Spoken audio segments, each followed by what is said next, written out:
My name is Jennifer Sloan. I'm president of the Canadian Club, and we thank our viewing audience for being with us this afternoon.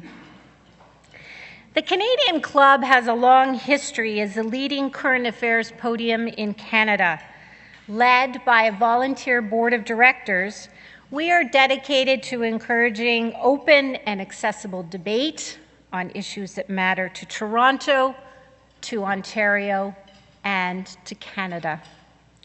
Through our youth and young leaders programs, civic action diversity partnerships, accessibility commitments, as well as through our media partnership and social media properties, we provide opportunities for Canadians around the world to engage with leading political, business, and public figures. Thank you for joining our conversation today. Before I formally introduce our speaker, I'd like to tell you about the two remaining events of our 2014-15 season. On June 16th, Music Canada President and CEO Graham Henderson will discuss Toronto's position among the world's greatest music cities and the cultural, economic, and social benefits of a vibrant music economy. And on June 17th, direct from CBC's flagship news program, The National, joined seasoned insiders Kathleen Monk, David Hurley, and Jamie Watt, and moderator Don Newman as they discuss one of the most anticipated Canadian elections in decades in front of a live Canadian Club of Toronto audience. To order tickets, please visit our website at canadianclub.org. You can also join the conversation via Twitter and Instagram by following us at CDNCLUBTO or by using that hashtag. And I'd like to express special thanks today to Tilray for being with us and for making the event possible. Ladies and gentlemen, on your behalf, I'm pleased to introduce today's speaker. In 2002, there were 477 authorized users of medical cannabis, or marijuana, as it is more commonly known. That figure was according to a 2013 Globe and Mail article. Recent figures put the number of authorized users at 37,000, and that number is expected to reach more than 430,000 by 2024. Medical cannabis is a controversial, leading-edge, and growing industry. 14 months ago, the federal government revised its approach to the supply of cannabis. Under Health Canada's marijuana for medical purposes regulations, the government agency no longer supplies the product to those with a proven medical need. Now, licensed commercial producers are the main suppliers. Enter Tilray. It is one of Canada's leading cultivator, processor, and distributors of medical cannabis. Based in Nanaimo, British Columbia, Tilray's Canadian team is 120 strong and includes research scientists, botanists, horticulturalists, patient advocates, and former RCMP officers. Tilray is led by Mr. Greg Engel. As the company's first CEO, he brings more than 25 years of healthcare leadership experience in pharmaceuticals, biotechnology, and now medical cannabis to his role. In a recent Huffington Post blog, Mr. Engel explained his reasons for leaving Big Pharma for an emerging complex industry. The bottom line for him is the ability to do something that helps people. Before joining Tilray, he served as General Manager of Forest Laboratories Canada, General Manager of Incisive Canada, and CEO of Northern Therapeutics. Today, he is joined in conversation by Mr. Tom Blackwell, health reporter at the National Post, a beat he has covered for the last 10 years. Before I invite them to the stage, I'd like to draw your attention to our screens. This is part of 300 morphine tablets per month, a few bottles of nortriptyline, try and break the chronic sleep pattern. All of these combined have about 23 side effects to them.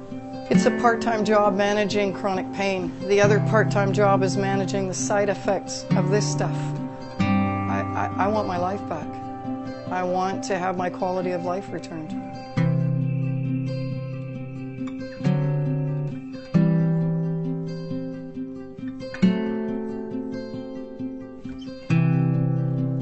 There is no place that it's not painful. A lot of things were affected by the injury. I had to go through a grieving process of really dealing with the emotional impact. It was very, very hard. In the beginning of taking morphine, the side effects weren't quite so bad. It seemed to get worse. Narcotics was altering my reality. It was altering everything about me. I really had to put myself through a process of reevaluating my own values when it comes to cannabis. For me, it was then agreeing with my doctors who had made the suggestion before. I was ready to try this. And then to actually see what happened when we tried it on 4 different occasions. To see actually small amounts kill the pain, stop the Raynaud's, and I'm not high, I'm not out there, I've got no side effects, and I have 4 hours where I have no pain. Life has returned to somewhat normal.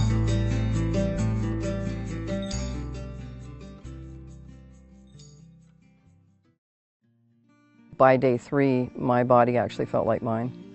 I had no more cramps in my legs. I wasn't feeling unwell, I was actually feeling well. By day 8, I was completely off morphine. What's changed is my mind is clear. There's no overlay, that fog of morphine. I can multitask like I used to. I'm back able to be really clear in conversations, not nauseated, not indigestion, not feeling unwell. All of that's dissipated, so I'm back to what you would call myself. My quality of life was destroyed, and now I have it back. Mr. Engel, Mr. Blackwell, the Canadian Club of Toronto's podium, Canada's podium of record, is now yours. Thanks very much. Thank you.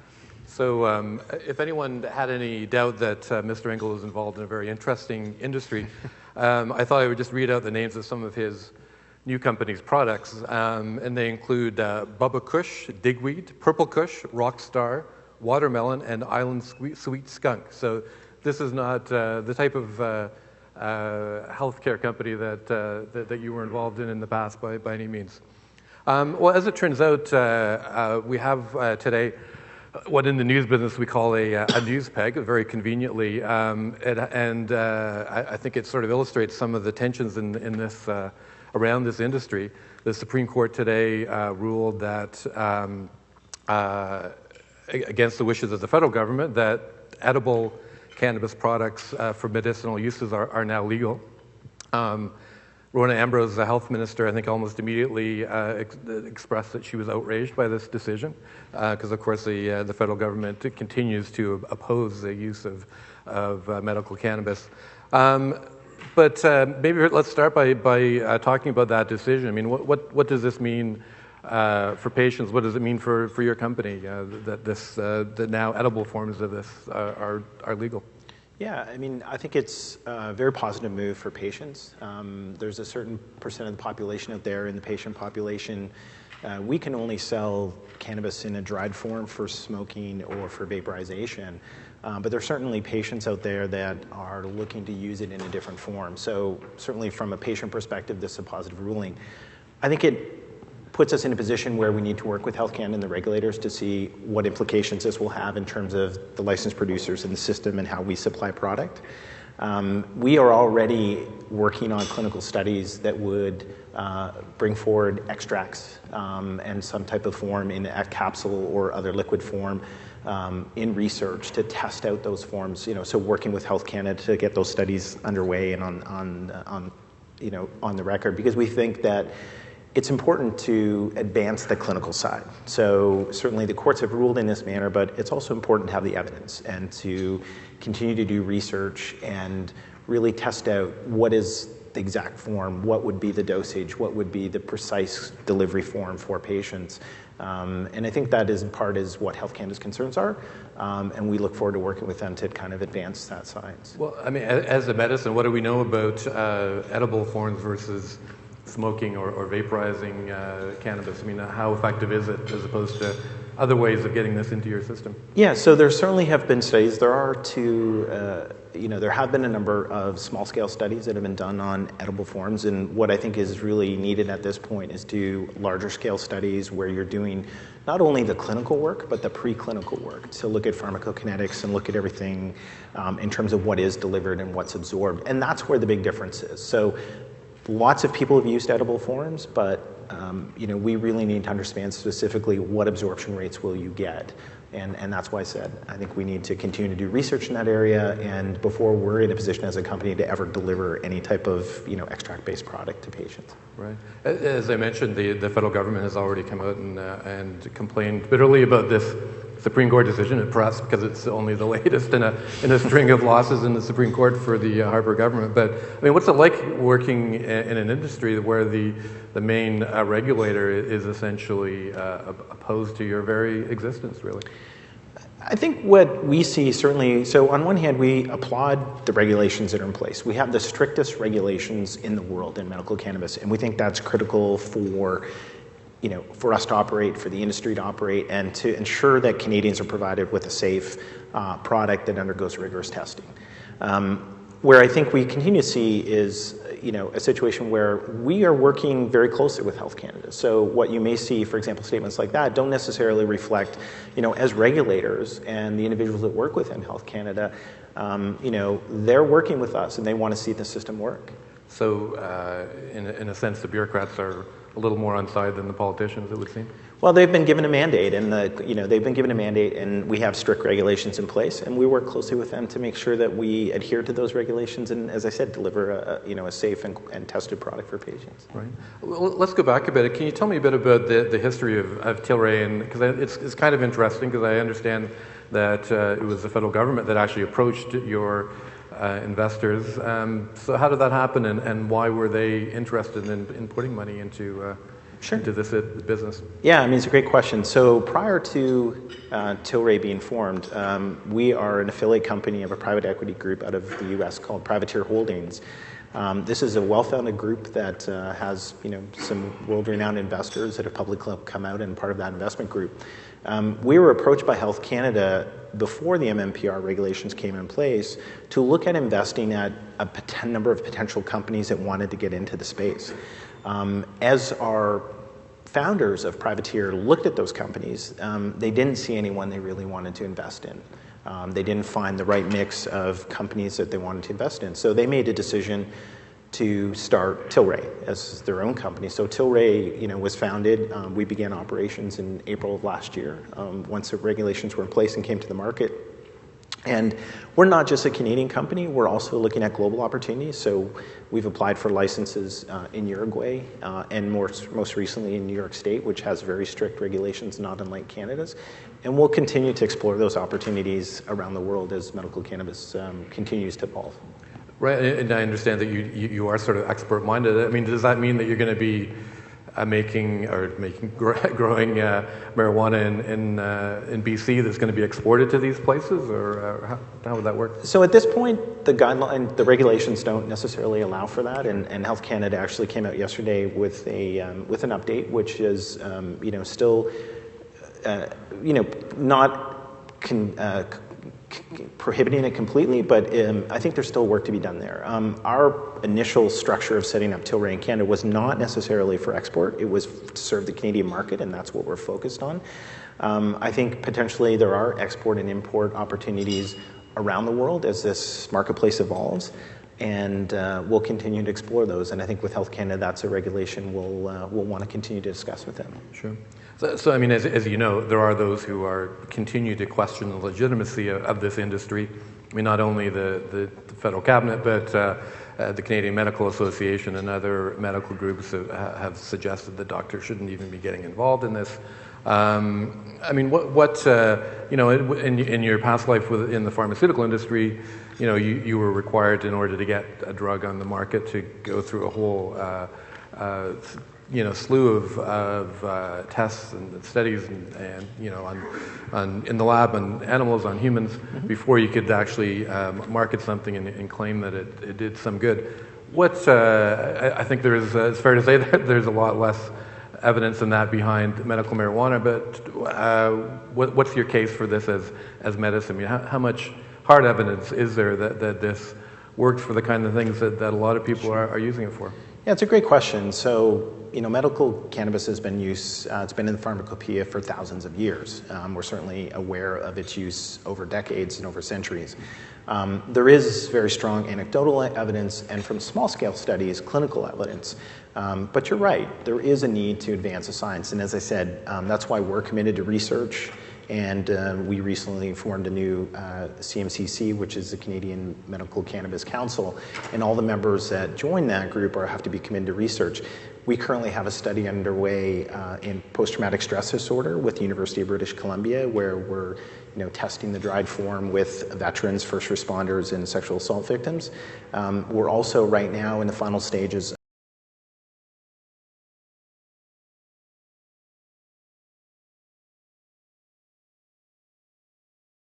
but potentially across Canada.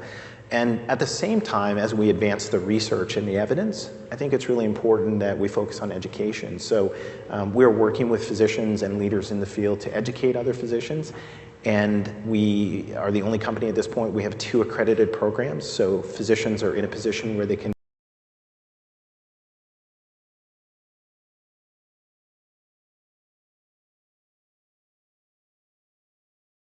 Again, we feel that legitimate education and using accredited programs like that have been vetted are critical. We also have an accredited program for pharmacists as well. But I mean, should we be surging ahead with this program, with allowing people to legally use marijuana as medicine before the jury is completely in?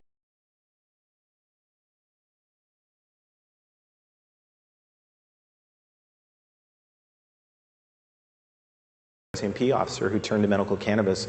I'm sure everyone in this room has been touched, by someone in their life, either with cancer or other condition, who may have sought or considered medical cannabis as an option. I personally had that experience.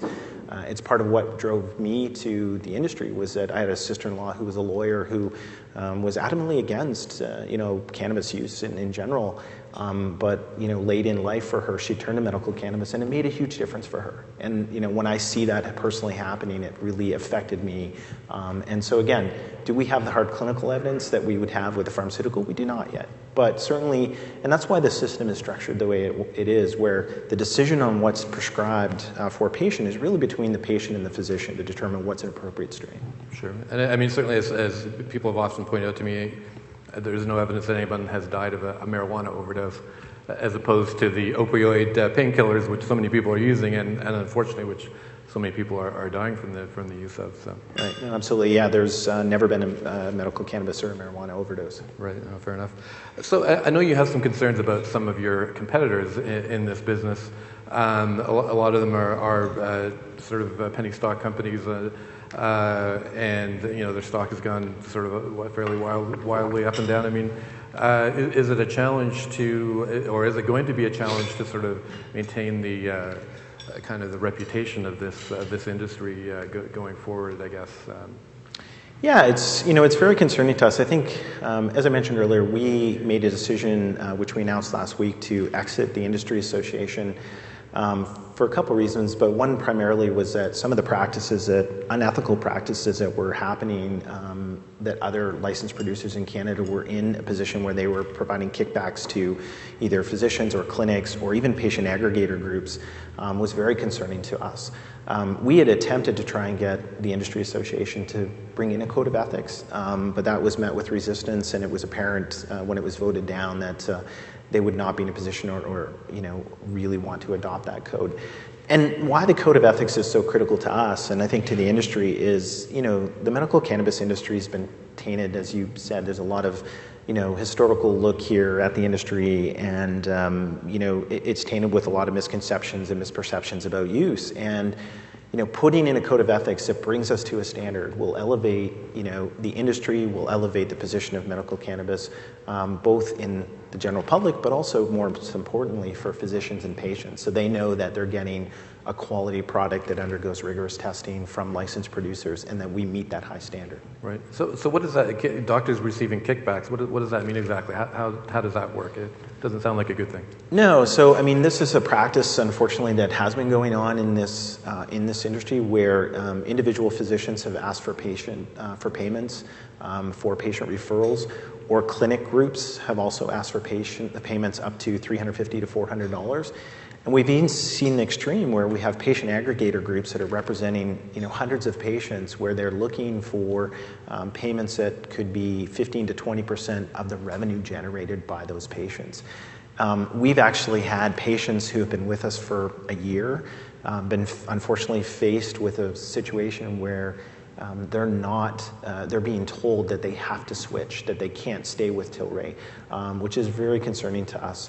And what's also concerning is that the choice for medicine should never be based on financial incentive. If we really think, we would never accept that in pharmaceuticals, we would never accept that in healthcare. So why in this industry, we shouldn't accept that? And that, as I said, is disturbing to us. Right. I've written a lot about some of the ethical issues in the pharmaceutical industry, and certainly, we all know about drug reps who take doctors out for nice dinners and, fly them to the Caribbean for vacations, that kind of thing. Is it so different than what's happening in that world? Is this just is what the pharmaceutical industry does just a more sort of polished version of this?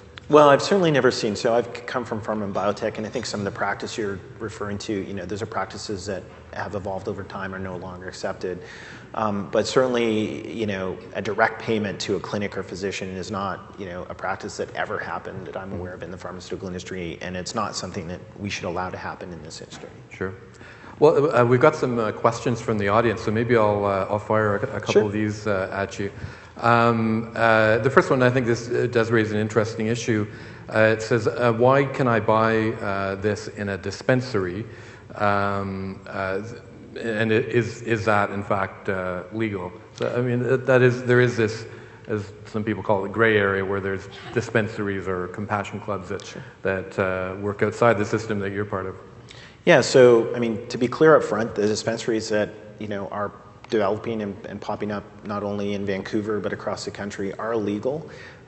They are not getting product from licensed producers like ourselves.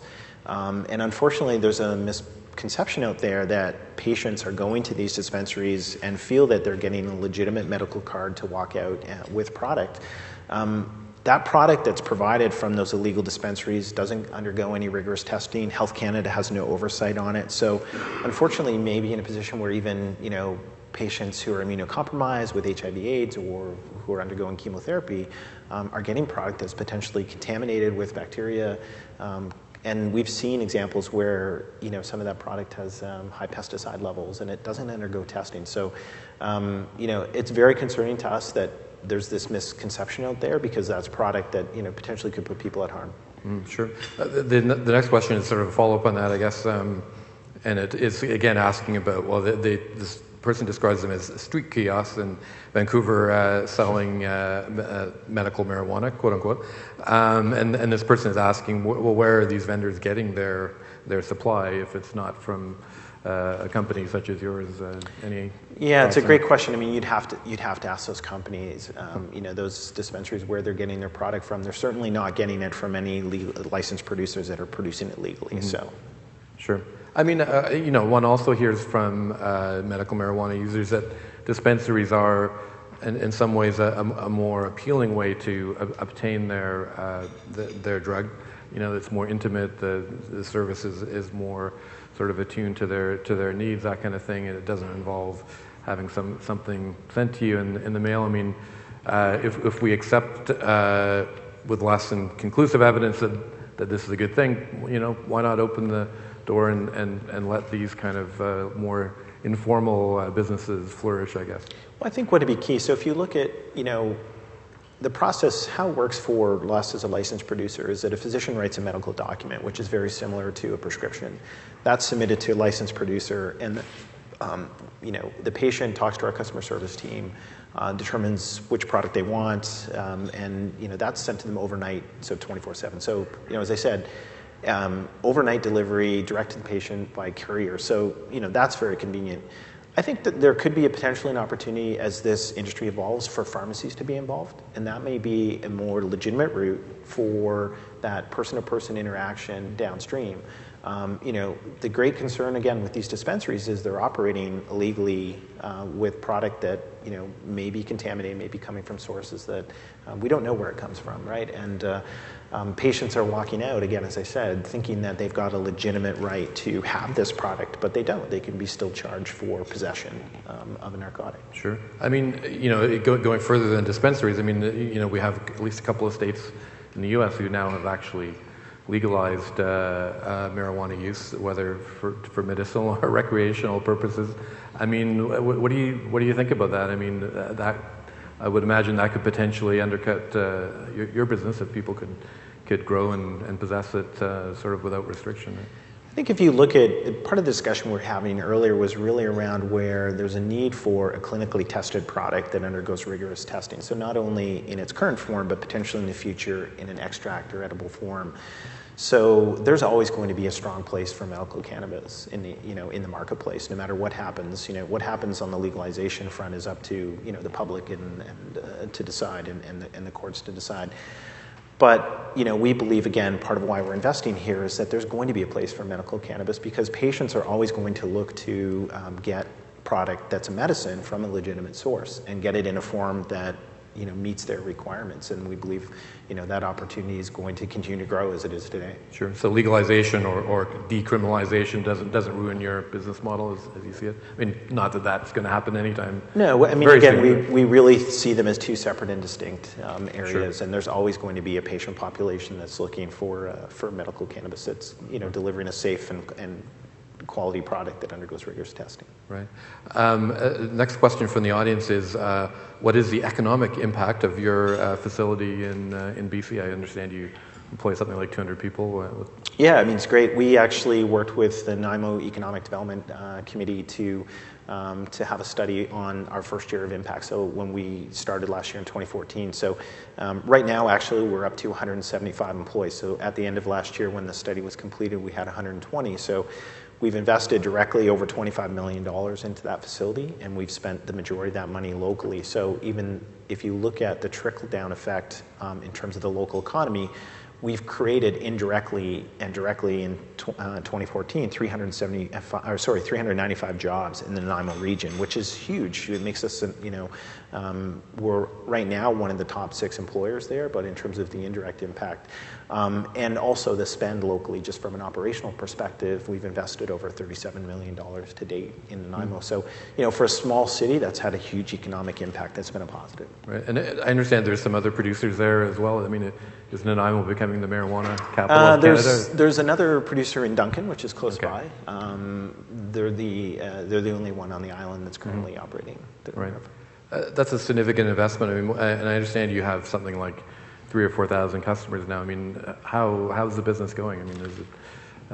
Yeah, we certainly, it's a significant investment, and we feel that the market, we're seeing an evolution. The market continues to grow, and we're getting positive response from patients and physicians, and not only in terms of the product we're providing and the impact it's having on their daily lives, but also the impact we're having on advancing the knowledge base around medical cannabis use. And I think that's one of the key things. As I mentioned, our accredited programs earlier, we're also in a position where, physicians are now changing their perception in terms of medical cannabis. This isn't a product for everybody.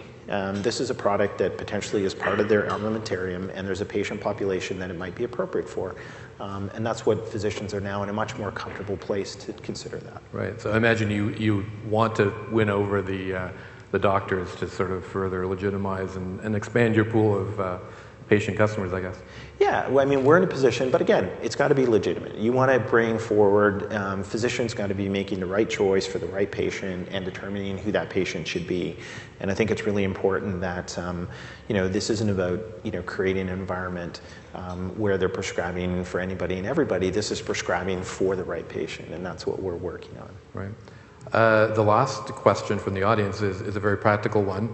How does one get medical marijuana? And I think maybe they're asking, well, how does the system work from the patient's point of view? Yeah, no, great question. So as I said, not unlike any other prescription. So as an individual, you would visit your physician, have a discussion with them if you've tried other products that haven't worked for you, and determine if medical cannabis is an option. If it is, then they would write a medical document, which is similar to a prescription but has a bit more information. That medical document would then be submitted to a licensed producer like ourselves, and then we would confirm that back to the physician. So we actually have to validate that medical document. So again, another security step to make sure that the appropriate patient is then prescribed medicine. And then we would work with that patient to determine, based on the daily maximum allowable amount, to provide them overnight shipment of whatever their order was. Do you have to establish that you have a medical condition that's supposedly treatable by medical marijuana, or certainly that's up to the physician to decide. We're really like a pharmacy filling a prescription at the end of the day. So right. So getting back to your comments about Tilray looking at markets in other countries, I mean, is this could this become kind of an export opportunity for Canada as a whole, given the system that's now being set up? Yeah, I think, again, we have one of the strictest, most rigorous systems in the world, and what we've built in Tilray Canada is really a learning lab, if you want to consider it that way, where the expertise that we're developing in Canada, so we're really looking at this as an opportunity to export knowledge and expertise, and that's kind of, we are a leader in healthcare, we can be a leader in this segment. So that's why we've started here in Canada, and as we expand, we're looking to kind of take that knowledge elsewhere. So a number of our key staff are working on these other programs as well in other jurisdictions. Right. Any thoughts about what the prospects are for this business if we have a new government after the next election? Presumably, if it is a different party in power, that they would, if anything, be more sympathetic to this. Yeah, again, I think, whatever the decision is, whatever government is in place that the public decides, I don't think it's going to dramatically change this kind of marketplace today. We have strict regulations in place that have been mandated by the courts, and Health Canada has enacted those regulations. So, we're going to see continued, as I said, the relationship with Health Canada is positive. We get feedback from them. It's a very iterative process in terms of working back and forth on issues, and they're responsive to questions and considerations, the same as they were in the pharma and biotech industry when I worked with them. Sure. So we talked before about some of the possible benefits of medical marijuana. I know that as marijuana becomes, whether recreationally or medicinally, becomes more sort of legitimized in society, there are some people who have fairly serious concerns about that, and I think they revolve around things like evidence we're getting about the sort of influence of smoking marijuana on driving ability, for instance, and also on young people and who may be susceptible to psychosis, serious mental illness, and there's some evidence that smoking pot can sort of exacerbate or propel that forward. I mean, what do you say to those who are worried that we're legitimizing a drug that as well as having some apparent benefits, could also do some harm? Sure. It's a great question. I think, what we have to consider again is medical cannabis is a medicine, and we have to treat it accordingly. So the same way that, for example, you made a comment about, driving. So the same way if you were on another opiate that you were restricted from driving after use, you would be restricted for driving for a period of time after use. And again, my comment earlier about dispensaries is that we have already seen, for example, enforcement of against one of the legal dispensaries in Vancouver that was supplying youth. And that's one of the keys, of keeping a regulated system as we do, where, it is only for a specific patient, no different than a prescription medication. So, we are aware that abuses occur with prescription medications where, children take things from parents and stuff. We would, advocate that strict guidelines are put in place. And we do that. From a patient perspective, if we ever become aware of any misuse or abuse, we're in a position where we actually have to report that and cut a patient off. And we actually have cut a couple patients off where we've become aware of situations. So, which again, very different than even the pharmaceutical industry, where pharmacies don't cut off patients necessarily. So we have that direct link to patients. So we, I agree with you in many ways. Sure. And just as an aside, a couple of years ago, I did a story on a fellow who had led police on a high-speed chase and then got into an awful accident. Luckily, no one was killed or anything, but he had serious charges and managed to get off because he had been prescribed, I think it was morphine or some opioid painkiller. Interesting parallel there. This is an interesting question from the audience. Does geography have any impact on the quality of growth for cannabis? So does it matter where you grow this stuff? No, so we're an indoor facility. So if you drove by our plant, it looks like a production facility. We grow everything indoor in individual rooms, so we could be growing anywhere in Canada. I think the difference could potentially be for the companies that use greenhouses, where you have different time of light and different, for day. But, for us as a company, we could be based anywhere in Canada. Sure. What's the sort of security do you have? Because one could imagine, the potential for theft around. Yeah, it's a great question. We've actually had people through for tours who have kind of commented that it looks like Fort Knox and it feels like Fort Knox when they come through in a tour. We've hired an ex-RCMP special investigator who heads up our security team. We have, an incredible security system in place, not only from a camera perspective. Just to give you an example, every employee that goes in and out of any doorway has to badge in and out of that doorway anywhere in the facility, regardless of what that room is or isn't, even in and out of our cafeteria. So we have very strict controls. We also have a level 9 vault. So that doesn't mean anything to the audience, but to give you a perspective, many pharmaceutical companies that are dispensing narcotics or have narcotics don't have that level of vault. So we have an incredibly secure facility, along with the secure systems we have in terms of our checks and balances in the system. Sure. I think we have time for the one last question. This is obviously coming from someone who perhaps is a potential investor. The banking industry considers the medical cannabis business risky. What are you doing about this? Yeah, I'm surprised to hear that comment because we actually bank with 2 different Canadian banks as a company, so we're already banking. And from an investor perspective, people in the audience may not be aware. We've our private equity group that founded the company and where we find our funding from as an affiliate. We've had global investors such as Peter Thiel from Founders Fund, who started PayPal, as one of our lead investors. So we've attracted some phenomenal investors. And as I said, from the banking perspective, we're banking with Royal Bank, so we certainly have no issues from a banking perspective in Canada. Okay. Thank you very much. Great. Thanks, Tom. Appreciate it.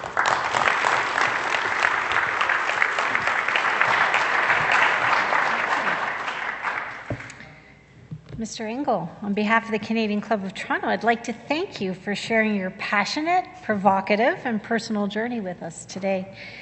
As Canada's healthcare sector evolves and diversifies, emerging industries such as medical cannabis provide opportunities for further growth and innovation. We applaud your dedication to responding to the needs of patients. Your desire to bring medical cannabis to the forefront of treatment options for those suffering from serious and severe health conditions clearly shows your commitment to making a difference. This commitment was recently demonstrated by the creation of the Canadian Medical Cannabis Council, to be based here in Toronto. We wish you well with that as you lead Tilray into an exciting new avenues. And Mr. Blackwell, we appreciate your journalistic expertise in guiding such an engaging and dynamic conversation this afternoon. Gentlemen, thank you both for joining us today.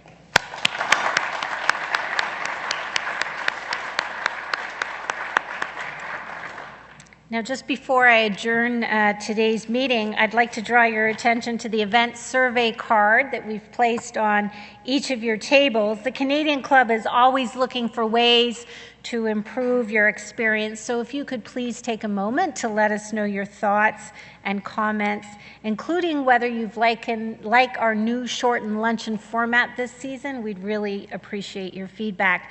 This concludes our program today, which will be broadcast on Rogers TV in the days to come. We are grateful to Rogers TV and to 680 News for their continuing promotion of Canadian Club events. To learn more about our club, please visit us at www.canadianclub.org. Ladies and gentlemen, thank you so much for being an attentive audience today. Our meeting is now adjourned.